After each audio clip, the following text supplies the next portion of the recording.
Hello നമസ്കാരം. കിഷ്കിന്ധാകാന്ഡം എന്ന ചിത്രത്തിൻ്റെ OTT സാറ്റലൈറ്റ് അപ്ഡേഷനാണ് ഇന്നൊരു വീഡിയോ ഭാഗത്ത്. വീഡിയോയിൽ മുൻപ് വീഡിയോ ലൈക്ക് ചെയ്യുക, ചാനൽ സബ്സ്ക്രൈബ് ചെയ്യാൻ വേണ്ടി ശ്രമിക്കുക.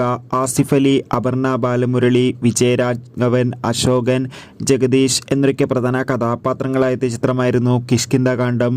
ചിത്രത്തിന് മികച്ചൊരു വിജയം തന്നെയാണ് ഇപ്പോഴും വന്നുകൊണ്ടിരിക്കുന്നത്. അതുകൊണ്ട് തന്നെ എല്ലാ സിനിമാ പ്രേമികളും ഒരേപോലെയാണ് കിഷ്കിന്ധാകാന്ഡം എന്ന ചിത്രത്തിൻ്റെ OTT സാറ്റലൈറ്റ് അപ്ഡേഷൻ അറിയാൻ വേണ്ടി കാത്തിരുന്നത്.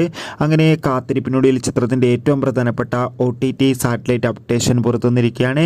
ആ അപ്ഡേഷൻ മറ്റൊന്നുമല്ല, കിഷ്കിന്ധാകാന്ഡം എന്ന ചിത്രത്തിൻ്റെ OTT അവകാശങ്ങൾ ഇപ്പോൾ ഡിസ്നി പ്ലസ് ഹോട്ട്സ്റ്റാറും സാറ്റലൈറ്റ് അവകാശങ്ങൾ ഏഷ്യാനെറ്റും സ്വന്തമാക്കിയെന്ന് കൺഫേം ആക്കിയിട്ടുണ്ട്. ചിത്രം തിയേറ്ററുകളിൽ റിലീസ് ചെയ്ത് 3 മാസം കഴിഞ്ഞ് OTT റിലീസ് ചെയ്യുമെന്നാണ് റിപ്പോർട്ടുകൾ സൂചിപ്പിക്കുന്നത്. അങ്ങനെയാണെങ്കിൽ ചിത്രം ഡിസംബർ മാസമായിരിക്കും ഡിസ്നി പ്ലസ് ഹോട്ട്സ്റ്റാറിലൂടെ OTT റിലീസ് ചെയ്യുക. കാത്തിരിക്കാം കൂടുതൽ അപ്ഡേഷൻ അറിയാൻ വേണ്ടി. Bye by.